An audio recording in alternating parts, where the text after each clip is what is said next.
નમસ્તે વિદ્યાર્થી મિત્રો, ધોરણ 9 વિષય ગુજરાતી વ્યાકરણ એકમ 2 ધાતુ પ્રત્યય. એમાં આપણે આગળના વિડીયોમાં સ્થિતિ, ક્રિયા અને પ્રક્રિયા વિશે જોયું હતું. એમાં તો માત્ર આપણે જોયું હતું કે સ્થિતિ એટલે કે હોવા કે ન હોવાનો નિર્દેશ, તે સ્થિતિ કહેવાય. ક્રિયા એટલે કે જે કર્તાના નિયંત્રણમાં હોય, જાણી જોઈને કરે છે, ઈરાદાપૂર્વક કરે છે, તો એ ક્રિયા કહેવાય છે. ત્યારબાદ પ્રક્રિયા એટલે કે જે કુદરતી રીતે, આકસ્મિક રીતે આપમેળે થતી હોય તે પ્રક્રિયા કહેવાય છે. પરંતુ હવે ધાતુ જોઈશું એટલે ખ્યાલ આવશે કે ક્રિયાસૂચક ધાતુ કયું છે, પ્રક્રિયાસૂચક ધાતુ કયું છે. હવે આપણે સામાન્ય રીતે ધાતુમાં આવા બધા શબ્દો લેતા હોઈએ છીએ કે લોખંડ છે, તાંબુ, સોનું, પિત્તળ, આ બધા શબ્દો છે એને આપણે ધાતુ કહેતા હોઈએ છીએ. પરંતુ આપણે ભાષાના વ્યાકરણને માટે ધાતુ અલગ અર્થમાં વપરાય છે. ભાષાના વ્યાકરણને માટે ધાતુ એ અલગ અર્થમાં વપરાય છે. તો આપણે જોઈએ કે ધાતુ એટલે શું.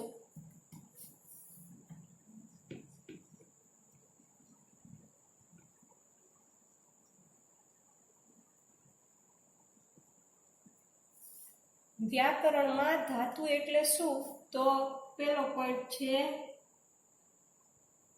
વ્યાકરણમાં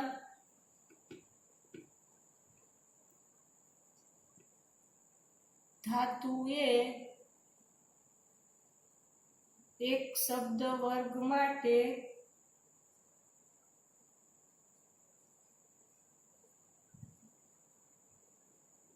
વપરાય છે. બીજો પોઈન્ટ છે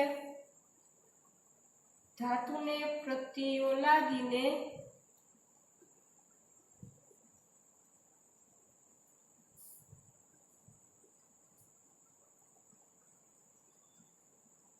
ક્રિયાપદ બને છે.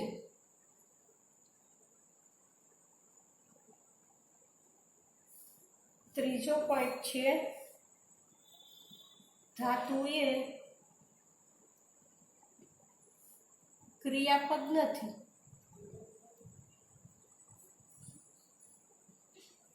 પણ ધાતુને પ્રત્યય લાગે છે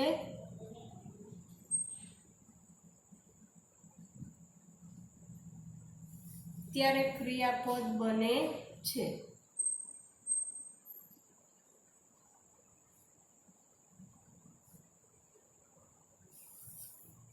ચોથો પોઈન્ટ છે ધાતુ ક્રિયાપદનું મૂળ રૂપ છે.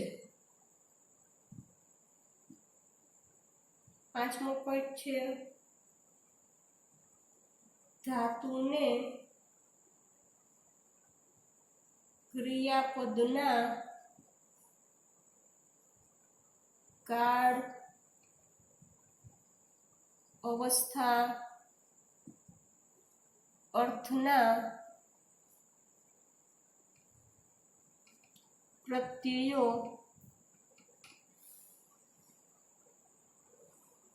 લાગે ત્યારે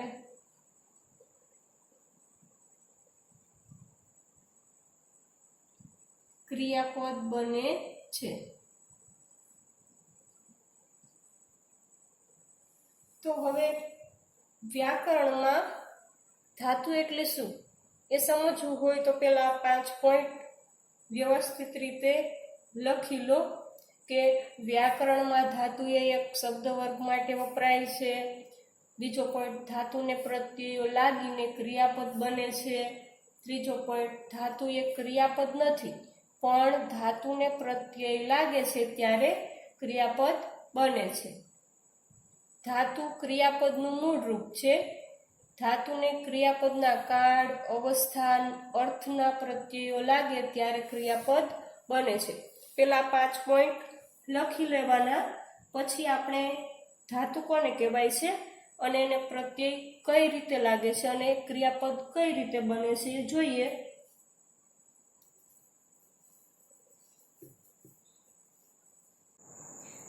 તો હવે અહીંયા ધાતુ આપેલા છે લખ, ગા, જો, પી, લે, દે, ચાલ, દોડ, રમ, બોલ, ખા, તૂટ, સડ. આ બધા જ ધાતુ છે, કાઉન્સમાં આપેલા છે. એ સામાન્ય રૂપ છે. આપણે આગળ જોયું હતું કે જે ધાતુ છે એ ધાતુ એ ક્રિયાપદનું મૂળ રૂપ છે. જ્યારે ધાતુને પ્રત્યય લાગે ત્યારે એ ક્રિયાપદ બને છે. આ બધા જ ધાતુ છે, એ ક્રિયાપદ નથી, પરંતુ આ ધાતુને જ્યારે પ્રત્યય લાગે ત્યારે એ ક્રિયાપદ બને છે. ધાતુ એ ક્રિયાપદનું મૂળ રૂપ છે. એ આ જે મૂળ રૂપ છે જેને જ્યારે પ્રત્યય લાગે ત્યારે એ ક્રિયાપદ બને છે. એ આપણે વાક્યમાં જોઈએ તો ખ્યાલ આવે કે અહીંયા પેલું વાક્ય લખીએ છીએ કે હું નિબંધ લખું છું.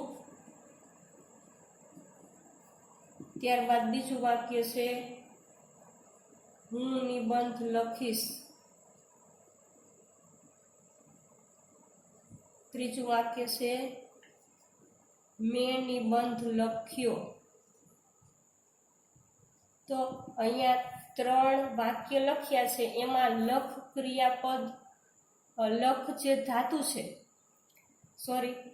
લખ ધાતુ છે, એને પ્રત્યય લાગે છે ત્યારે એ ક્રિયાપદ બને છે. લખ એ ક્રિયાપદનું મૂળ રૂપ છે, પરંતુ ક્રિયાપદ નથી. અહીંયા લખ એને પ્રત્યય લાગેલ છે ઉ, અહીંયા લખ એને પ્રત્યય લાગેલ છે ઈસ, અને અહીંયા લખ પ્લસ ય એ ભૂતકાળનો પ્રત્યય છે. ઓ છે એ લિંગ સૂચવે છે. તો અહીંયા જે ધાતુને પ્રત્યય લાગે છે ત્યારે જ નક્કી થાય છે કે કયો કાળ છે. હવે ઉ પ્રત્યય લાગે ત્યારે નક્કી થાય છે કે આ વર્તમાન કાળ છે. જ્યારે ઈસ પ્રત્યય લાગે છે ત્યારે ખબર પડે છે કે ભવિષ્ય કાળ છે. જ્યારે એને ય પ્રત્યય લાગેલો છે ત્યારે ખબર પડે છે કે ભૂતકાળ છે. તો આ રીતે જ્યારે ધાતુને પ્રત્યય લાગે છે, આ વિવિધ પ્રત્યયો લાગે છે ત્યારે કાળના ક્રિયાપદ બને છે. અલગ અલગ કાળના ક્રિયાપદ બને છે ત્યારે આપણને ખબર પડે છે કે કયો કાળ છે. તો અહીંયા આવી રીતે ધાતુને પ્રત્યય લાગે છે ત્યારે એ ક્રિયાપદ બને છે, આપણે જોયું. હવે જોઈએ કે બોલવાના સમય સાથે ક્રિયા થતી હોય, જે અત્યારે જ થતી હોય ક્રિયા, એને વર્તમાન કાળ કહેવાય છે. અને બોલવાના સમય પછી થતી હોય કે હું નિબંધ લખીશ, પણ અત્યારે બોલીએ છીએ, પણ બોલી લીધા પછી થશે એ ક્રિયા, તો એ ભવિષ્યકાળ છે.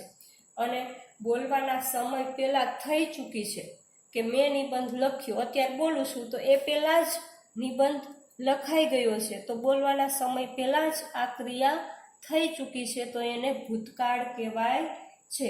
તો હવે આપણે ખ્યાલ આવી ગયો છે કે આ બધા ધાતુ છે, પરંતુ બધા ધાતુને જ્યારે પ્રત્યય લાગે છે ત્યારે એ કાળ દર્શાવે છે, ત્યારે એ ક્રિયાપદ બને છે, અને ક્રિયાપદ જ તો કાળ નક્કી કરે છે.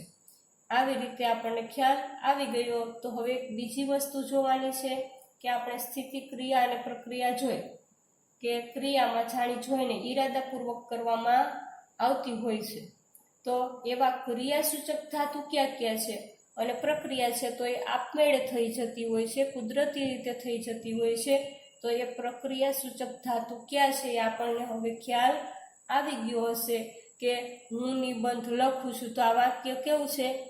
ક્રિયાસૂચક ધાતુ આમાં આવેલ છે, એ ક્રિયા છે. કારણ કે નિબંધ લખું છું એ જાણી જોઈને લખે છે ઈરાદાપૂર્વક. હવે નિબંધ લખવો કે ન લખવો એનું નિયંત્રણ છે એના ઉપર, એટલે એ આ જે ક્રિયાપદ છે એ ક્રિયાસૂચક ધાતુ છે.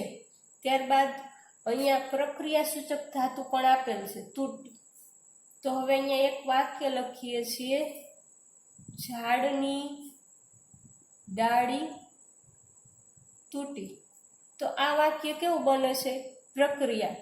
એ ઝાડ જે છે એ પોતાની ડાળ જાણી જોઈને નથી તોડતું, પરંતુ કુદરતી રીતે તૂટી જાય છે આપમેળે. ઝાડનું એના પર નિયંત્રણ નથી કે ડાળી તૂટે, એના પર નિયંત્રણ હોતું નથી. વાક્યમાં જેના વિશે વાત થતી હોય એનું નિયંત્રણ કાર્ય પર હોય તો એ ક્રિયા બને, પરંતુ જ્યારે વાત થતી હોય છે એનું નિયંત્રણ ક્રિયા પર હોતું નથી. તો આ જે દાળ તૂટવાની ક્રિયા છે એના પર એનું નિયંત્રણ નથી, આપમેળે તૂટે છે. તો આ તૂટવું એ પ્રક્રિયા સૂચક ધાતુ છે. હવે આપણને ખ્યાલ આવી ગયો. ત્યારબાદ સડ, એ જે ધાતુ છે એ પણ પ્રક્રિયા સૂચક ધાતુ છે. આપણે કહીએ કે ફળો સડ્યા, તો અહીંયા આ જે ફળ છે એને સડવું કે ન સડવું એના પર એનું નિયંત્રણ નથી. કુદરતી રીતે સમય થાય એટલે ફળ સડી જાય છે. તો આ સડવું જે ધાતુ છે એ પણ કેવું છે? પ્રક્રિયા સૂચક ધાતુ છે. તો આપણને આમાં જે બધા ધાતુ આપેલા છે એમાં ખ્યાલ આવી ગયો હશે કે આમાં ક્રિયાસૂચક ધાતુ કયું છે અને પ્રક્રિયા સૂચક ધાતુ કયું છે. અને હવે આપણને ખબર પડી ગઈ કે આ બધા ધાતુ છે લખ, ગા, જો, પી, લે, દે, ચાલ, દોડ, રમ, બોલ, ખા, તૂટ, સડ, આ બધા ધાતુ છે. અને આ કાઉન્સમાં આપેલા છે એ સામાન્ય રૂપ છે, લખવું, ગાવું, જોવું, પીવું. તો એ બધા પણ ધાતુ જ છે, પરંતુ એ સામાન્ય રૂપ છે. હવે આ જે ધાતુ છે આ બધા આપેલા, એને જ્યારે આવી રીતે પ્રત્યય લાગે, લખ તો લખું, એને પ્રત્યય લાગ્યો તો એ ક્રિયાપદ થઈ ગયું. લખીશ તો એ ક્રિયાપદ બની ગયું. લખ્યો તો એ ક્રિયાપદ બની ગયું. આવી રીતે જ્યારે ધાતુને પ્રત્યય લાગે છે ત્યારે એ ક્રિયાપદ બને છે. અને ધાતુને જ્યારે વિવિધ પ્રત્યયો લાગે ત્યારે કાળ નક્કી થાય છે કે પ્રત્યય લાગ્યો તો વર્તમાન કાળ, ઈસ તો ભવિષ્યકાળ અને ય તો ભૂતકાળ. પરંતુ આપણે એક વસ્તુ યાદ રાખીએ કે બોલવાના સમય સાથે ક્રિયા થતી હોય, અત્યાર હાલમાં ક્રિયા થતી હોય તો વર્તમાન કાળ હોય છે.